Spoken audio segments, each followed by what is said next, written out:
পায়ে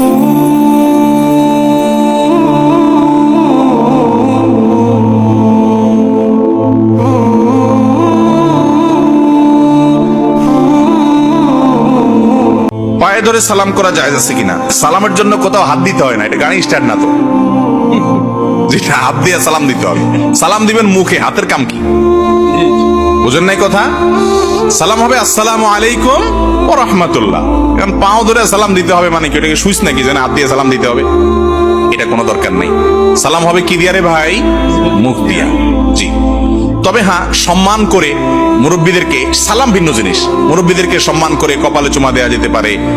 হ্যাঁ, কোন বর্ণনায় পায়ে চুমা দেওয়ার কথা বর্ণিত আছে, কিন্তু সেটা সালাম না, সেটা আরেক জিনিস। তাও আবার শেষ হাদিস নিয়ে অনেক আলাপ আলোচনা আছে, কিন্তু অন্তত এটুকু নিশ্চিত যে সালাম এর সাথে পাও ধরার কোনো সম্পর্ক নাই। অনেক মুরব্বীরা আছে ভুল বুঝে, হ্যাঁ বেয়াদ্দব, পাঁচই সালাম দেয় নাই, বিশেষ করে নতুন জামাই আছে না, এরকম মুরব্বীদের আল্লাহ বোঝার তৌফিক দান করুন। সালাম মুখ দিয়ে দিবে, আসসালামু আলাইকুম দোয়া করলো, পাও ধরলে কি লাভ হবে আপনার?